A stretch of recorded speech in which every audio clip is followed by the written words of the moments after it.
نحمده ونصلي على رسوله الكريم أما بعد فأعوذ بالله من الشيطان الرجيم بسم الله الرحمن الرحيم والسماء ذات البروج واليوم الموعود وشاهد ومشهود قتل أصحاب الأخدود النار ذات الوقود إذ هم عليها قعود وهم على ما يفعلون بالمؤمنين شهود وما نقموا منهم إلا أن يؤمنوا بالله العزيز الحميد الذي له ملك السماوات والأرض والله على كل شيء شهيد إن الذين فتنوا المؤمنين والمؤمنات ثم لم يتوبوا فلهم عذاب جهنم ولهم عذاب الحريق إن الذين آمنوا وعملوا الصالحات لهم جنات تجري من تحتها الأنهار ذلك الفوز الكبير إن بطش ربك لشديد صدق اللہ العظیم۔ میرے واجب القدر بھائیو، دوستو، بزرگو، ہماری آج کی نشست کا موضوع قرآن پاک کے آخری پارہ کی سورت سورہ بروج ہے۔ یہ سورت 22 آیات، 109 الفاظ اور 438 حروف پر مشتمل وہ سورت ہے کہ جس میں اللہ رب العزت نے کائنات میں کامیابی اور ناکامی کا جو معیار ہے اس کو بیان فرمایا، اور قیامت کا ذکر اس سورت میں ملتا ہے۔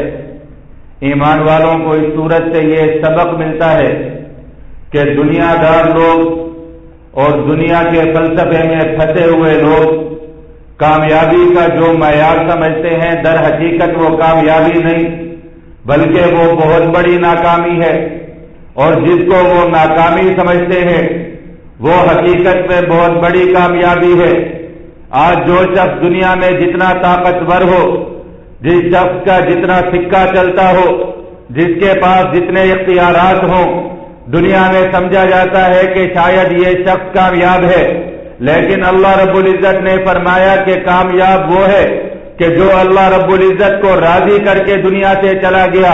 جس نے اپنی زندگی میں رب کو منا لیا، اللہ رب العزت کی فرما برداری کر لی، چاہے اس کی زندگی مشکلات سے گزری، چاہے اس کو دنیا میں آگ میں جلا دیا گیا، چاہے اس کو دنیا میں ٹکڑے ٹکڑے کر دیا گیا، لیکن وہ اللہ رب العزت کے ہاں کامیاب ہے۔ اور جو شخص اقتدار کے نشہ میں یا طاقت کے نشہ میں آ کر لوگوں کو جلاتا رہا، لوگوں کو مارتا رہا، لوگوں کی دنیاؤں کو برباد کرتا رہا، لوگوں کی آبادیوں کو تہس نہس کرتا رہا، لوگوں کے ٹکڑے ٹکڑے کرتا رہا، دنیا اس کو کامیاب کہے گی، لیکن وہ یہ سب کچھ کرنے کے باوجود ناکام اور نامراد ہے۔ اور جو شخص اللہ کے راستے میں قربان ہو گیا وہ کامیاب ہے۔ اس چیز کا نمونہ روزانہ دنیا میں نظر آتا ہے۔ آج بھی ہمارے سامنے ایمان والوں کی جلی کٹی لاشیں موجود، ایمان والوں پر آگ برسانے والے بھی موجود، ایمان والوں کے ٹکڑے کرنے والے بھی موجود، اور دنیا میں ریزہ ریزہ ہونے والے ایمان والے بھی موجود ہیں۔ دنیا کی نظر سے دیکھنے والے لوگ ضرور یہ کہیں گے کہ جن کے ٹکڑے ہو گئے وہ ناکام ہو گئے، جن کو آگ میں جلا دیا گیا وہ ناکام ہو گئے، جن کے جسم جھلس گئے وہ ناکام ہو گئے، ان کی دنیا خراب ہو گئی، انہوں نے دنیا میں کچھ حاصل نہ کیا۔ اور وہ طاقتور لوگ کہ جنہوں نے ان کی بستیوں کو اجاڑ ڈالا، ان کے ٹکڑے ٹکڑے کر ڈالے، وہ لوگ دنیا میں کامیاب ہیں، اس لیے کہ ان کا حکم چلتا ہے۔ لیکن سورہ بروج کہتی ہے کہ تمہیں دنیا میں یہ مناظر ہمیشہ نظر آئیں گے، لیکن آگ جلانے والے ناکام ہوں گے اور آگ میں جلنے والے کامیاب ہوں گے۔ یہ سورہ بروج ہے۔ وَالسَّمَاءِ ذَاتِ الْبُرُوجِ، اللہ رب العزت قسمیں کھا کر فرماتے ہیں، قسم ہے آسمانوں کی، ذات البروج، وہ آسمان کے جو ستاروں سے چھپے ہوئے ہیں، آسمان ستارے والے اور برجوں والے آسمانوں کی قسم اللہ رب العزت کھاتے ہیں۔ وَالْيَوْمِ الْمَوْعُودِ، اور اللہ رب العزت قسم کھاتے ہیں اس دن کی کہ جس دن کا وعدہ کیا گیا ہے، وہ دن برحق ہے، قیامت کا دن، جس کو قرآن پاک میں کہا گیا ذالک الیوم الحق، جو دن بالکل حق اور سچ ہے، جس دن میں قائم ہونا ہے، جس دن میں آنا ہے اور ہر شخص کو اس دن کا سامنا کرنا پڑنا ہے، رب نے اس دن کی قسم کھائی والیوم الموعود، اور مجھے قسم ہے اس دن کی جس دن کا وعدہ کیا گیا، وشاہد ومشہود، اور قسم ہے اس دن کی جو دن آتا ہے، یعنی جمعۃ المبارک کا دن، کہ بار بار آتا ہے، ہر 7ویں 8ویں دن آتا ہے، یہ بار بار آنے والا دن، ومشہود، اور قسم ہے اس دن کی کہ جس دن لوگ حاضر ہوتے ہیں، یعنی وہ یوم عرفہ کا دن، 9 ذی الحجہ کا دن، جو سال میں ایک مرتبہ آتا ہے، اور پوری دنیا سے لوگ جوک در جوک، دنیا کے کونے کونے سے لوگ جمع ہو کر اس دن ایک جگہ پر حاضر ہوتے ہیں، اس دن کی قسم کھائی، عظمت والی چیزوں کی قسم کھائی جاتی ہے۔ اللہ رب العزت نے یوم جمعہ کی قسم کھائی، وشاہدین، اور یوم عرفہ کی قسم کھائی، ومشہود، جو دن کے جس میں لوگ حاضر ہوتے ہیں، ساری قسمیں کھا کر فرمایا قتل اصحاب الاخدود، ہلاک ہو گئے، قتل کر دیے گئے، مار دیے گئے، برباد ہو گئے خندقوں والے، وہ جنہوں نے خندقیں کھودی اور ان خندقوں میں آگ جلا جلا کر ایمان والوں کو جلا ڈالا، وہ لوگ برباد ہو گئے۔ دنیا نے کہا کہ وہ لوگ کامیاب ہو گئے، دنیا نے کہا کہ وہ لوگ صاحب اقتدار تھے، دنیا نے کہا کہ وہ لوگ دنیا میں اپنا حکم چلانے والے تھے، دنیا نے ان کی شان و شوکت کو دیکھا، لیکن رب نے کہا قتل اصحاب الاخدود، وہ خندقوں والے برباد ہو گئے، ہلاک ہو گئے، قتل کر دیے گئے۔ یہ خندقوں والے کون لوگ ہیں؟ روایات میں ایک قصہ ملتا ہے جس قصے کی طرف اس آیت میں اشارہ کیا گیا، وہ قصہ نبی اکرم صلی اللہ علیہ وآلہ وسلم کی بعثت مبارکہ سے 70 سال پہلے کا قصہ ہے، قریبی زمانے کا قصہ ہے۔ یمن میں ایک بادشاہ تھا جس کا نام ذو نواس تھا، بہت ظالم اور جابر حکمران تھا، اصل میں شاہ ایران کے ماتحت تھا، لیکن اپنی سلطنت میں با اختیار تھا، یمن میں اس کی حکومت چلتی تھی، اس کا حکم چلتا تھا، بہت ظالم اور جابر تھا، اپنے پاس جادوگر اور نجومی رکھے ہوئے تھے جن سے پوچھ پوچھ کر مشورے کیا کرتا تھا۔ ہر زمانے کے حکمرانوں کی یہ عادت رہتی ہے، تباہم پرست قسم کے لوگ ہوتے ہیں، نجومیوں سے پوچھ پوچھ کر زندگیاں گزارتے ہیں کہ فلاں دن ہمارے لیے نحوست کا دن، فلاں دن ہمارے لیے برکت کا دن، فلاں پتھر ہمارے لیے نحوست والا، فلاں رنگ ہمارے لیے نحوست والا، فلاں چیز ہمارے لیے برکت والی۔ یہ حکمران اس طرح کرسی کے ساتھ اور اقتدار کے ساتھ چمٹے ہوتے ہیں کہ ہر وقت ان کو یہ فکر رہتی ہے کہ کسی وجہ سے ہمارا اقتدار نہ ڈوب جائے، ہماری کرسی ہم سے نہ چھن جائے، اس لیے اپنے پاس نجومی رکھتے ہیں، جادوگر رکھتے ہیں جن سے پوچھ پوچھ کر قدم اٹھاتے ہیں، حالانکہ ان ظالموں کو پتہ نہیں ہے فعال لما یرید، اللہ رب العزت جو ارادہ فرماتے ہیں وہ کر گزرتے ہیں، نہ ان کے ارادے کو کوئی نجومی سمجھ سکتا ہے، نہ کوئی دنیا کا بادشاہ ان کو اپنے ارادے سے روک سکتا ہے۔ فعال لما یرید، وہ جو کچھ چاہتے ہیں کیا کرتے ہیں۔ یہ شخص بھی اپنے پاس جادوگر رکھا کرتا تھا، نجومی رکھا کرتا تھا۔ اس کا جو بڑا ساحر تھا، جادوگر تھا، نجومی تھا، وہ جب بوڑھا ہو گیا اس نے بادشاہ سے کہا بادشاہ سلامت، میں تو مرنے والا ہوں، بوڑھا ہو چکا ہوں، میرے بعد آپ کی خدمت کون کرے گا؟ اس کے لیے مجھے کوئی ذہین قسم کا بچہ دیجیے جس کی میں تربیت کروں، جس کو میں تمام علوم اور فنون سکھا سکوں، تاکہ وہ میرے گزر جانے کے بعد آپ کی خدمت کر سکے، آپ کے معاملات کو سنبھال سکے۔ بادشاہ نے ایک ذہین فتیل لڑکا تلاش کر کے اپنی سلطنت میں سے وہ نجومی کے حوالے کر دیا کہ اس کو جادو بھی سکھاؤ، اس کو اپنے فن بھی سکھاؤ، اس کو سارا کچھ سکھا ڈالو۔ وہ لڑکا اس نجومی کے پاس آنے جانے لگا، لیکن دل میں ایمان تھا، جس راستے سے گزرتا تھا اس راستے میں جاتے ہوئے ایک راہب کی دربار تھی، ایک راہب کی خانقاہ تھی جو کہ حضرت عیسیٰ علیہ السلام کا پیروکار تھا۔ اور صحیح دین اور مذہب پر تھا۔ یہ بچہ جاتے ہوئے نجومی کے پاس جانے سے پہلے کچھ دیر اس عالم کے پاس بیٹھ جاتا، اس سے کچھ چیزیں سیکھتا، اللہ رب العزت کی معرفت، اللہ رب العزت کے احکامات سیکھتا، اور اس کے بعد نجومی کے پاس چلا جاتا، اس کے پاس جا کر جادو سیکھتا۔ کرتے کرتے اس عالم کی محنت سے اس بچے کے دل میں ایمان پیدا ہو گیا، صحیح پکا سچا ایمان والا ہو گیا، مسلمان ہو گیا، اور اسی اسلام کو چھپا کر اس نجومی کے پاس بھی جاتا رہا۔ ایک دن جا رہا تھا، راستے میں دیکھا لوگوں کا بہت بڑا ہجوم جمع ہے، لوگ کھڑے ہوئے ہیں، اور راستے میں ایک بہت بڑا درندہ کھڑا ہوا ہے، خون خار قسم کا کوئی جانور کھڑا ہے جو لوگوں کا راستہ روک کر کھڑا ہوا ہے، لوگوں کو جانے کا راستہ نہیں دے رہا، اور تمام لوگ اس سے ڈر رہے ہیں۔ اس بچے نے زمین سے ایک پتھر اٹھایا، اور اس پتھر کو اس نے اللہ کا نام لے کر اور یہ کہہ کر کہ یا اللہ، اگر آپ کے اس عالم کا دین جو کچھ اس نے مجھے سکھایا وہ سچا ہے تو آپ اس جانور کو، اس خون خار درندے کو ہمارے راستے سے ہٹا دیجئے۔ یہ کہہ کر پتھر اٹھا کر اللہ کا نام لے کر وہ پتھر پھینکا اس درندے کی طرف، وہ درندہ اس پتھر سے ہلاک ہو گیا۔ لوگ اس بچے کے عاشق ہو گئے، اس کو اپنا قائد مان لیا، اور اس کو اپنا پیر اور امام مان لیا، اور اس کی بات اور اس کی دعوت کو سننے لگے، لوگ اس کے پاس آنا شروع ہو گئے۔ ایسے ہی ایک نابینا شخص تھا، وہ آیا، اس کو لایا گیا کہ اس کی آنکھوں میں بینائی نہیں ہے۔ اس بچے نے اس سے کہا کہ تو اللہ رب العزت کو مان لے، اللہ رب العزت کو ایک مان لے، اور کہہ دے کہ وہ وحدہ لا شریک ہے،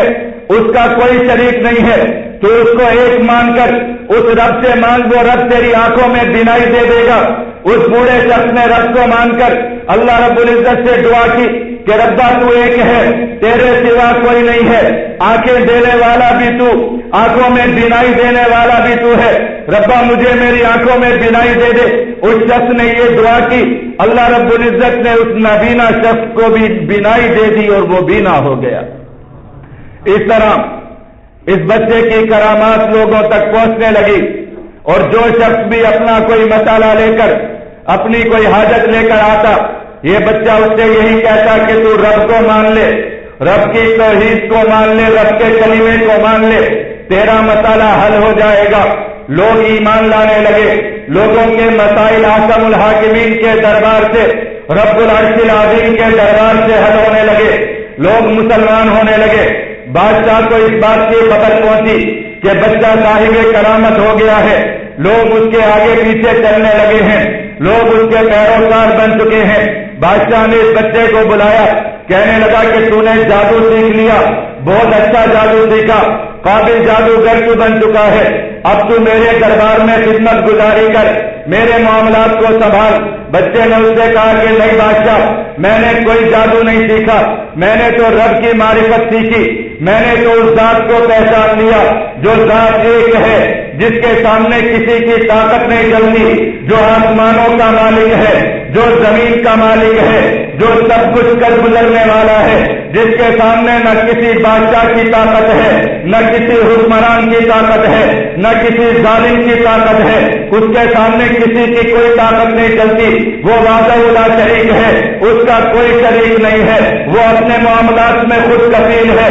خود مختار ہے، بے نیاز ہے، میں تو اس کو ماننے والا ہوں۔ بادشاہ نے جب اس بات کو سنا، اس نے اپنی فوج کو، اپنے درباریوں کو حکم دیا کہ اس بچے کے ماننے والوں کو قتل کرنا شروع کرو، ان کو مارنا شروع کرو، اور اس بچے کو بھی کسی پہاڑ کی چوٹی پر لے جا کر پہاڑ کے اوپر سے لٹکا دو اور اس کو ختم کر دو۔ لوگ اس بچے کو گرفتار کر کے پہاڑ کی چوٹی پر لے گئے۔ پہاڑ پر جب لے کر گئے اور وہ لوگ کے جن کو حکم کیا گیا تھا کہ اس بچے کو پہاڑ کی چوٹی سے گرا کر ختم کر دینا، اب بادشاہ یہ سمجھ رہا تھا کہ بلند والا پہاڑ ہے، میرے طاقتور فوجی ہیں، اب اس بچے کو موت سے کوئی نہیں بچا سکتا۔ لیکن وہ بچہ تو موت کے مالک کو ماننے والا تھا، رب کو ماننے والا تھا۔ پہاڑ کی چوٹی پر لے جایا گیا، اللہ رب العزت نے وہ لوگ کے جو پہاڑ تک لے جانے والے تھے ان کو پہاڑ کی بلندی سے لڑکا ڈالا، وہ سارے کے سارے ختم ہو گئے، اور یہ بچہ مسکراتا ہوا پہاڑ سے نیچے اتر آیا۔ بادشاہ نے پھر حکم دیا کہ اس کو گرفتار کیا جائے، اس کو پکڑا جائے اور سمندر کی گہرائیوں میں کسی کشتی پر سوار کر کے لے جایا جائے اور وہاں جا کر اس کو باندھ کر اس کے جسم کے ساتھ وزن باندھ کر اس کو سمندر میں ڈبو دیا جائے۔ لوگوں نے گرفتار کیا اور سمندر کی گہرائیوں میں لے گئے، لیکن وہ بچہ رب کو ماننے والا تھا، اللہ کو ماننے والا تھا۔ اللہ رب العزت نے وہ لوگ کہ جو سمندر کی گہرائیوں میں لے کر گئے ان کو کشتیوں کے ساتھ ڈبو ڈالا اور یہ بچہ واپس کنارے پر آ کر زندہ سلامت کھڑا ہو گیا۔ اس طرح بادشاہ کا اقتدار ڈوبنے لگا اور لوگ اللہ رب العزت کے ان فیصلوں کو دیکھ کر اللہ رب العزت کو ماننے لگے، کلمہ پڑھنے لگے۔ بادشاہ وقت ٹیکس میں آ گیا، بڑی بڑی خندقیں کھودی گئی، بڑے بڑے گڑھے کھودے گئے، ان گڑھوں میں آگ جلائی گئی، آگ کے ایندھن، آگ کے الاؤ جلائے گئے اور حکم دیا گیا کہ ایمان والوں کو، اس بچے کے دین کے ماننے والوں کو پکڑ پکڑ کر آگ میں جلا دیا جائے، آگ میں پھینک دیا جائے۔ لوگوں کو پھینکا جانے لگا، ہزاروں کی تعداد میں ایمان والوں کو آگ میں جلایا جانے لگا۔ ہاں ایمان والوں، آج بھی آسمانوں سے اگر آگ برستی ہے تو وہ ایمان والوں پر برستی ہے۔ لوگ کہتے ہیں کہ وہ ایمان والے پاگل ہو گئے، آج فلسطین والوں کو عقل نہیں ہے، ان پر آگ برسائی جا رہی ہے۔ اگر ان کو عقل ہوتی تو وہ یورپ والوں کی طرح محفوظ ہوتے۔ نہیں، خدا کی قسم، یہ ایمان کی علامت ہے۔ جو شخص ایمان پر کھڑا ہے اس پر دنیا آگ برسائے گی، ضرور برسائے گی، لیکن اس آگ کے نیچے جھلسنے والے رب کے کامیاب بندے ہوں گے، اللہ رب العزت کے برگزیدہ لوگ ہوں گے۔ اس لیے دنیا میں کسی کو آگ میں جلایا جانا یہ اس کی ناکامی کی دلیل نہیں، بلکہ اس کی کامیابی کی سند ہے، اس کی کامیابی کا سرٹیفکیٹ ہے، وہ رب کے ہاں کامیاب ہے۔ رب نے کہا ذالک الفوز الکبیر، ایسے لوگ بڑی کامیابی والے ہیں، رب نے ان کو کامیاب کر دیا۔ وہاں پر بھی آگ کے الاؤ جلائے گئے، آگ کی خندقیں جلائی گئی، ایمان والوں کو پکڑ پکڑ کر پھینکا گیا۔ یہ ہمیشہ کے کفر کا نظام ہے۔ ہاں ایمان والوں، آج بھی 2013 میں برما کی سرزمین پر دیکھو، اسی قسم کے آگ کے الاؤ جلائے گئے ہیں۔ سڑکوں پر، چوکوں پر خندقیں کھود کر آگ جلا کر ایمان والی عورتوں اور بچوں کو اس آگ میں پھینکا جا رہا ہے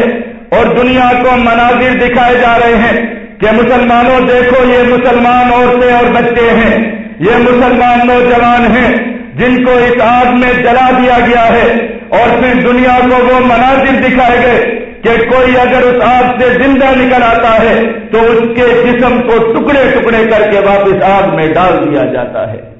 وما نقموا منهم الا ان يؤمنوا بالله العزيز الحميد، کوئی قصور نہیں ہے ان کا مگر یہ کہ وہ رب کو ماننے والے ہیں۔ اصحاب الاخدود، وہ خندقوں والے، وہ جلانے والے،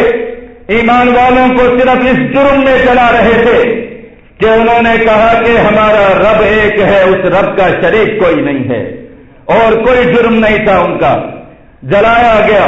ہزاروں افراد کو جلایا گیا۔ روایات میں آتا ہے ایک عورت کو لایا گیا جس کی گود میں ایک بچہ تھا، اس کو جب آگ میں پھینکنے لگے اس عورت کے دل میں تھوڑا سا خوف آیا، اس لیے خوف آیا کہ بچہ گود میں ہے۔ ماں خود کو تو جلا سکتی ہے،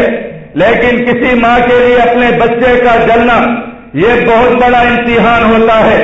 گود میں بچہ تھا، تھوڑے سے قدم ڈگمگانے لگے، اللہ رب العزت نے گود میں اس بچے کو گویائی دے دی اور وہ بچہ اپنی ماں سے کہنے لگا اصبر امی، اے میری ماں صبر کر، انک علی الحق، بے شک تو حق پر ہے، اور آگ میں کود جا۔ اور وہ عورت آگ میں کود گئی اور اپنی جان دے گئی۔ اللہ رب العزت کا دین سچا ہے۔ کس طرح ایمان والوں کے لیے آگ برداشت کرنا آسان ہو جاتی ہے یہ میں اور آپ سمجھ نہیں سکتے، اس لیے کہ ہم ایمان کی ان بلندیوں پر نہیں پہنچے۔ فلسطین والے اتنے عرصے سے مارے کھا کھا کر آگ میں جلس جلس کر کیوں بیت المقدس سے دستبردار نہیں ہوتے یہ میں اور آپ نہیں سمجھ سکتے۔ ہمارا ایمان وہاں تک نہیں پہنچا. لوگ کوسوو اور صومالیہ کے مسلمان، یورپ جیسے معاشرے میں پلنے والے مسلمان جلس کر اپنے جسم کے ٹکڑے کرا کر رب کے دین کو کیوں نہیں چھوڑتے، یہ میں اور آپ سمجھ نہیں سکتے، اس لیے کہ ہم اس معیار کو نہیں پہنچے. مسجد نبوی شریف کی تعمیر کر کے ایمان والوں کے لیے سجدہ گاہ بنا کے پیارے آقا کا روزہ سجا کر پہاڑوں کی زندگی اختیار کرنے والا شیخ اسامہ بن لادن اپنے جسم کے ٹکڑے کرا کر سمندر کی نظر کیوں ہو گیا، یہ میں اور آپ سمجھ نہیں سکتے، اس لیے کہ ہمارا ایمان اس معیار کا نہیں ہے. ہمارا ایمان اس معیار پہ پہنچا نہیں ہے. ڈال دیا گیا خندقوں میں. جب اس بچے کو ڈالنے لگے آگ میں تو آگ نے اس کو جلانے سے انکار کر دیا. بچہ ایمان والا تھا، ایمان کے لیے اپنی زندگی قربان کرنے والا تھا. اس نے کہا اب کچھ ایسا کر جاؤں کہ بادشاہ کی سلطنت کی تابوت میں آخری کیل ٹھونک دوں اور اس نظریے کو ہی ختم کر دوں. لوگ اللہ کو جو نہیں مانتے وہ بھی ماننے والے بن جائیں. ہاں، ایمان کے دائی ایسے ہوا کرتے ہیں، دین کے دائی ایسے ہوا کرتے ہیں جو دین کے لیے، ایمان کے لیے، مسلمانوں کے لیے اپنی جان سے گزر جایا کرتے ہیں. ایسے فصلی بٹیرے نہیں ہوا کرتے جو غیروں کے ملکوں میں بیٹھ کر غیروں کے ویزے لے کر غیروں کے ٹکڑوں پر تل کر اچانک مسلمانوں کے ہمدرد بن کر آتے ہیں اور پھر لوٹ گھسوٹ کے بازار گرم کر کے چلے جاتے ہیں. وہ نہ مسلمانوں کے قائد ہوتے ہیں، نہ وہ ایمان کے دائی ہوتے ہیں، نہ مسلمانوں کے ہمدرد ہوتے ہیں. ایمان والوں کے دائی تو اپنی جانوں سے گزر جاتے ہیں. مسلمانوں کے حکمران تو ایمان والوں کے تحفظ کے لیے ہمیشہ میدانوں میں نظر آتے ہیں. یہ بچہ بھی ایمان والا تھا. آخری اس کے تابوت میں آخری کیل ٹھوکنے کے لیے اس بادشاہ کو کہنے لگا، بادشاہ اگر تو مجھے ختم کرنا چاہتا ہے میں تجھے ایک نسخہ بتاتا ہوں، اس نسخے پر عمل کر تب میں ختم ہو جاؤں گا. بادشاہ نے کہا بتاؤ. کہنے لگا مجھے کسی بلندی پر کھڑا کر دو اور کسی تیر چلانے والے کو تیر دے دو اور اس تیر چلانے والے کو کہو کہ وہ اللہ کا نام لے کر مجھ پر تیر چلائے اور کہے کہ میں تیر چلاتا ہوں اس اللہ کے نام پر جو اس بچے کا مالک ہے، جو کائنات کا مالک ہے، اس کا نام لے کر تیر چلاتا ہوں. جب وہ تیر چلے گا اس تیر سے میں دنیا سے رخصت ہو جاؤں گا، تیرا مسئلہ حل ہو جائے گا، میری زندگی ختم ہو جائے گی. بادشاہ نے لوگوں کو جمع کیا، اس کو بلندی پر کھڑا کیا گیا، ایک شخص کو تیر سمایا گیا. اس شخص نے بسم اللہ رب الغلام کہہ کر تیر چلایا. جب رب کا نام لے کر تیر چلایا گیا، تیر بچے کی کنپٹی پر آ کر لگا. اس نے اپنی کنپٹی پر ہاتھ رکھا، لا الہ الا اللہ محمد رسول اللہ کا کلمہ پڑھتا ہوا اس کی روح پرواز کر گئی، دنیا سے رخصت کر گیا. لیکن اس واقعے کا اثر یہ ہوا کہ سارے کے سارے لوگ وہاں پر مسلمان ہو گئے. انہوں نے کہا کہ رب ہے جو اس کو پہاڑ کی بلندیوں سے اتار کر لے آیا اور نہیں یہ انتقال نہیں ہوا، مرا نہیں، جو اس کو سمندر کی گہرائیوں سے نکال کر لے آیا، ختم نہیں کیا. اور اب ایک تیر سے جب اس رب کا نام لے کر مارا گیا تو طاقت تو اس رب کی ہے، حاکم تو وہ ہے، مالک تو وہ ہے. لوگ کلمہ پڑھنے لگے، سارے کے سارے لوگ مسلمان ہو گئے. اور پھر اللہ رب العزت کا حکم ہوا. وہ آگ جو خندقوں میں جلائی گئی، وہ آگ اتنی تیز میں آئی کہ اس آگ نے ان حکمرانوں کے محلات کو اور ان کے گھروں کو اور ان کی بستیوں کو جلا ڈالا، خاک کر دیا ان کی بستیوں کو جلا کر. اور یہ ذو نواس بادشاہ اس آگ نے اس کا تعاقب کیا اور یہ آگ سے بچتا ہوا آخر جا کر سمندر میں کود گیا اور غرق ہو کر ہلاک ہو گیا. اللہ رب العزت نے اپنا فیصلہ کر دکھایا. اس واقعہ کا ذکر اس صورت میں کیا گیا. والسماء ذات البروج، قسم ہے آسمانوں کی جو ستاروں والے آسمان ہیں. والیوم الموعود، اور قسم ہے اس دن کی کہ جس کا وعدہ کیا گیا ہے، یعنی قیامت کا دن. حق دن ہے، وہ دن آئے گا، ضرور آئے گا. آج کا حکمران، آج کے طاقتور لوگ، آج کے طاقت کے نشے میں چور لوگ قیامت کو بھول جاتے ہیں. اور آج کا مظلوم انسان اور کمزور انسان بھی دنیا کے دکھ درد کے سامنے قیامت کو بھول جاتا ہے، اس کو یاد نہیں رہتا کہ قیامت آنے والی ہے۔ اگر انسان کو قیامت یاد ہو تو دنیا کے سارے دکھ درد انسان کے لیے سہنا آسان ہو جاتے ہیں، اس لیے کہ قیامت بہت ہولناک چیز ہے۔ والیوم الموعود، اللہ رب العزت نے قسم کھائی کہ قسم ہے اس دن کی جس دن کا وعدہ کیا گیا ہے، وشاہد و مشہود، اور قسم ہے اس دن کی جو آنے والا ہے، اور قسم ہے اس دن کی جس دن کے پاس لوگ آتے ہیں، یعنی جمعہ کا دن اور یوم عرفہ کا دن۔ قتل اصحاب الاخدود، قتل کر دیے گئے، ہلاک ہو گئے اصحاب الاخدود، خندقیں کھودنے والے، النار ذات الوقود، وہ خندقیں کیا تھی؟ ان خندقوں میں کیا تھا؟ النار، ان خندقوں میں آگ تھی، ذات الوقود، جو سخت ایندھن والی آگ تھی۔ اذ ہم علیہا قعود، اور پھر وہ اتنے ظالم تھے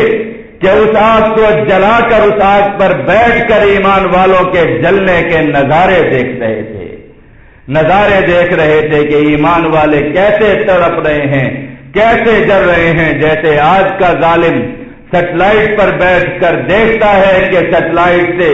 اور آسمانوں سے بمباریاں کی جا رہی ہیں، بم پھینکے جا رہے ہیں، ڈرون مارے جا رہے ہیں، اور ایمان والے کیسے جل رہے ہیں۔ اذ ہم علیہا قعود، یہ کوئی نئی بات نہیں ہے، یہ ان کی عادت ہے، یہ اس پر بیٹھ کر دیکھتے ہیں۔ وَهُمْ عَلَىٰ مَا يَفْعَلُونَ بِالْمُؤْمِنِينَ شُهُودٌ، اور یہ لوگ جو کچھ بھی ایمان والوں کے ساتھ کر رہے ہیں، وَهُمْ عَلَىٰ مَا يَفْعَلُونَ بِالْمُؤْمِنِينَ، جو ظلم بھی انہوں نے ایمان والوں کے ساتھ کیا، وَهُمْ يَشْهَدُونَ، وہ اس پر خود گواہ ہیں، وہ اس کو خود دیکھ رہے ہیں۔ قیامت کے دن ان کی آنکھیں گواہی دیں گی، ان کے ہاتھ گواہی دیں گے۔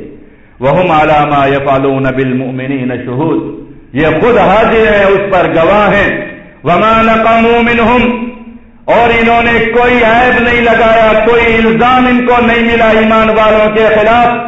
الا ان یؤمنوا باللہ العزیز الحمید، مگر یہ کہ وہ ایمان والے ایمان لے کر آئے اس رب پر العزیز الحمید، جو رب زبردست طاقت والا، الحمید، اور بہترین تعریفوں والا رب ہے۔ کائنات جس کی تعریفیں کرتی ہے یہ اس رب پر ایمان لائے۔ الذی لہ ملک السماوات والارض، انہوں نے جس رب کو مانا وہ رب کمزور نہیں ہے، وہ رب طاقتور ہے، ساری طاقتیں اسی کی ہیں۔ الذی لہ ملک السماوات والارض،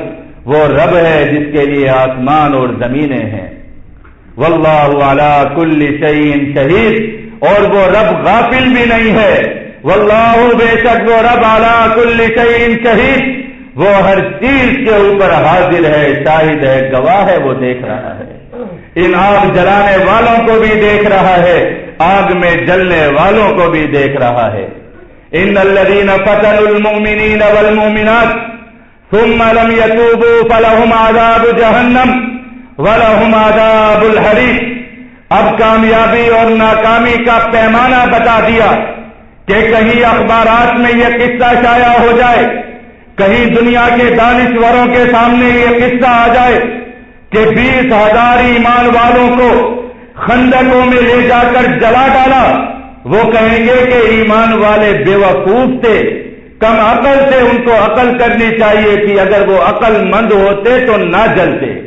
جیسا ہمیں آج سے 10-12 سال پہلے عقل مند لوگ سمجھا رہے تھے